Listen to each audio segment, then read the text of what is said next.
بسم اللہ الرحمن الرحیم۔ صیام رمضان، اعتکاف، پوسٹ نمبر 7۔ اس سے قبل سابقہ پوسٹ میں ہم نے رمضان کی فضیلت، صوم کی فضیلت و طریقہ کار اور قیام اللیل کے بارے میں قرآن و حدیث سے دلیل پیش کیے تھے۔ اب ہم اس ماہ کے آخری عشرے میں اعتکاف کے بارے میں نبی صلی اللہ علیہ وسلم کا عمل بیان کریں گے۔ اعتکاف کے لغوی معنی ٹھہرے رہنا، جمے رہنا، کسی مقام پر اپنے آپ کو روکے رکھنا ہے۔ شرعاً اعتکاف یہی ہے کہ ایماندار اپنے رب کا تقرب حاصل کرنے کے لیے مسجد میں ٹھہرا رہے۔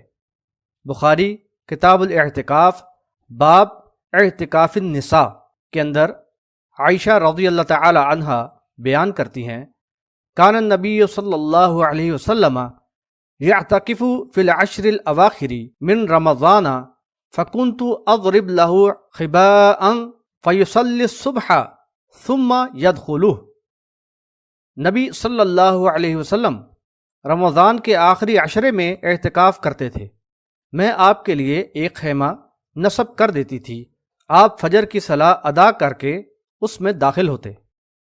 عروہ بن زبیر رضی اللہ تعالی عنہ عائشہ رضی اللہ تعالی عنہا سے روایت کرتے ہیں، ان النبی صلی اللہ علیہ وسلم کان یعتکف العشر الاواخر من رمضان حتی توفاہ اللہ ثم اعتکف ازواجہ من بعد۔ بحوالہ بخاری کتاب الاعتکاف باب الاعتکاف فی العشر الاواخر والاعتکاف فی المساجد کلہا۔ نبی صلی اللہ علیہ وسلم رمضان کے آخری عشرہ میں اعتکاف کرتے تھے، یہاں تک کہ اللہ نے آپ کو اٹھا لیا۔ پھر آپ کے بعد آپ کی بیویاں بھی اعتکاف کرتی تھیں۔ عمرہ بنت عبد الرحمن نے بیان کیا، عائشہ رضی اللہ تعالی عنہا زوجہ رسول اللہ صلی اللہ علیہ وسلم سے روایت ہے کہ اگر میں حالت اعتکاف میں ہوتی تو گھر میں حاجت کے لیے داخل ہوتی اور چلتے چلتے مریض کی عیادت کر لیتی، اور اگر رسول اللہ صلی اللہ علیہ وسلم حالت اعتکاف میں ہوتے تو مسجد میں رہتے ہوئے اپنا سر مبارک میری طرف کر دیتے تو میں اس میں کنگھی کرتی، اور آپ صلی اللہ علیہ وسلم جب معتکف ہوتے تو گھر میں سوائے حاجت کے داخل نہ ہوتے تھے۔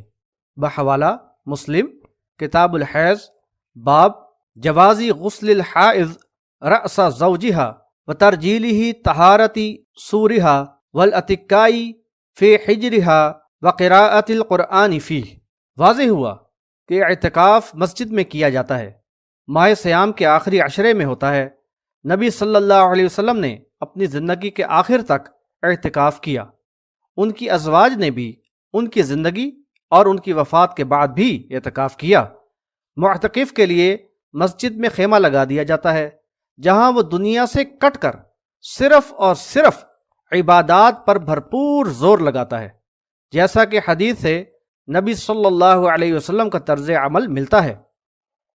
عائشہ رضی اللہ تعالی عنہا فرماتی ہیں، کان رسول اللہ صلی اللہ علیہ وسلم یجتہد فی العشر الاواخر ما لا یجتہد فی غیرہ۔ بحوالہ مسلم کتاب الاعتکاف باب الاجتہاد فی العشر الاواخر من شہر رمضان۔ ترجمہ، رسول اللہ صلی اللہ علیہ وسلم رمضان کے آخری عشرہ میں اتنی جد و جہد کرتے تھے کہ اس کے علاوہ اور دنوں میں اتنی زیادہ جد و جہد نہیں کرتے تھے۔ اعتکاف آخری عشرہ یعنی 21ویں صوم سے شروع ہوتا ہے، لہذا اعتکاف کرنے والا 20ویں رمضان کو مغرب سے قبل مسجد میں داخل ہو جائے، کیونکہ 21ویں شب مغرب سے شروع ہو جاتی ہے۔ معتکف سوائے لازمی حاجت کے مسجد سے باہر نہیں نکل سکتا، اور اگر نکلے تو راستے میں کہیں نہیں رکے گا، بلکہ جس مقصد کے لیے نکلا ہے صرف اسے پورا کرے گا۔ جیسا کہ آج کل مساجد میں ہی استنجا و غسل کی جگہ موجود ہوتی ہے تو اس کے لیے گھر جانے کی ضرورت نہ رہی۔ عروہ عائشہ رضی اللہ تعالی عنہا سے روایت کرتے ہیں، عن عروۃ عن عائشہ انہا قالت السنۃ علی المعتکف اللہ یعود مریضا ولا یشہد جنازۃ ولا یمس امرأۃ ولا یباشرها ولا یخرج لحاجۃ الا لما لا بد منه ولا اعتکاف الا بصوم ولا اعتکاف الا فی مسجد جامع۔ بحوالہ ابو داود کتاب الصوم، باب المعتکف یعود المریض۔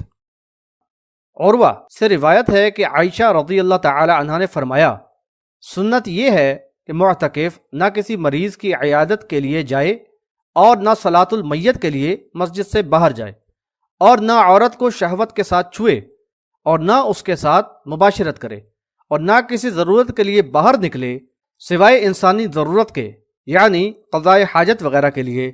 اور اعتکاف درست نہیں مگر صوم کے ساتھ، اور اعتکاف درست نہیں مگر مسجد میں۔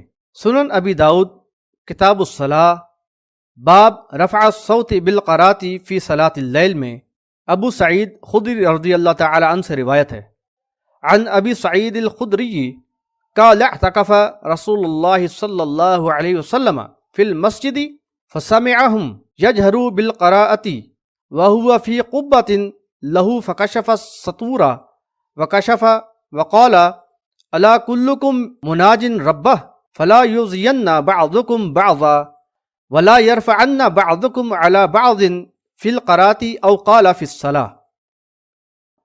ابو سعید خدری رضی اللہ تعالی عنہ سے مروی ہے کہ ایک مرتبہ نبی صلی اللہ علیہ وسلم نے مسجد میں اعتکاف کیا۔ اس دوران آپ کے کانوں میں لوگوں کے اونچی آواز میں قرآن مجید پڑھنے کی آواز گئی۔ اس وقت آپ اپنے خیمے میں تھے۔ نبی صلی اللہ علیہ وسلم نے اپنا پردہ اٹھا کر فرمایا، یاد رکھو تم میں سے ہر شخص اپنے رب سے مناجات کر رہا ہے، اس لیے ایک دوسرے کو تکلیف نہ دو، ایک دوسرے پر اپنی آوازیں بلند نہ کرو۔ اگر ہم ان سب روایات میں بیان کردہ معاملات کو جمع کریں تو واضح ہوتا ہے کہ اعتکاف ماہ رمضان کے آخری عشرے یعنی 21ویں شب سے ماہ شوال کا چاند دکھائی دینے تک ہوتا ہے۔ اعتکاف کے لیے صوم اور مسجد لازمی ہیں۔ اعتکاف کے لیے خیمہ بنایا جائے جو ہر فرد کا علیحدہ ہو۔ معتکف کو اپنا وقت اپنے خیمے میں گزارنا چاہیے۔ خیمہ سے باہر بیٹھ کر دنیاوی یا دینی باتوں کی ہرگز اجازت نہیں۔ معتکف کوئی انتظامی امور نہ نبھائے۔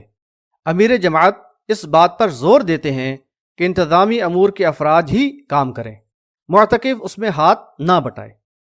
معتکف اپنا وقت نوافل، قرات قرآن و اذکار میں لگائے۔ دیگر دینی کتب، رسالہ جات نہ پڑھے جائیں اور نہ ہی کوئی دوسرا دینی کام کیا جائے۔ اعتکاف کے معنی اللہ کے لیے دنیا سے کٹ کر مسجد میں بیٹھ کر عبادت کرنا ہے، لہذا موبائل وغیرہ بالکل نہ استعمال کیا جائے۔ البتہ اہل خانہ معتکف سے ملاقات کے لیے آ سکتے ہیں۔ بحوالہ بخاری کتاب الاعتکاف۔ موجودہ حالات میں واش روم وغیرہ کی سہولت مساجد میں ہی مہیا ہوتی ہے، اس لیے معتکف اب مسجد سے باہر نہ جائے۔ اگر معتکف کا کوئی کھانا لانے والا نہ ہو تو گھر سے جا کر لے آئے۔ ہماری مساجد میں تمام معتکفین کے لیے یہ انتظام ہوتا ہے، اس لیے باہر جانے کی ضرورت نہیں۔ معتکف کسی کی تیمارداری یا جنازے کے لیے بھی مسجد سے باہر نہیں جا سکتا۔ تیمارداری کی اجازت بھی اس وقت ہے جب اپنی ضروری حاجت کے لیے نکلے تو راستے میں بغیر رکے چلتے چلتے تیمارداری کر لے۔ دوران اعتکاف خواتین سے تعلقات مکمل ممنوع ہیں۔ قرآن مجید میں سورۃ البقرہ آیت نمبر 187 میں ہے، وَلَا تُبَاشِرُوهُنَّ وَأَنْتُمْ عَاكِفُونَ فِي الْمَسَاجِدِ، اور جب تم مساجد میں معتکف ہو تو ان کے ساتھ مباشرت نہ کرنا۔ یہی بات عائشہ رضی اللہ تعالی عنہا والی روایت میں ہے، وَلَا يَمَسَّ امْرَأَةً وَلَا يُبَاشِرَهَا، اور نہ عورت کو شہوت کے ساتھ چھوئے اور نہ اس کے ساتھ مباشرت کرے۔ اللہ تعالیٰ تمام ایماندار معتکفین کو ان باتوں کو سمجھنے اور ان پہ عمل پیرا ہونے کی توفیق عطا فرمائے۔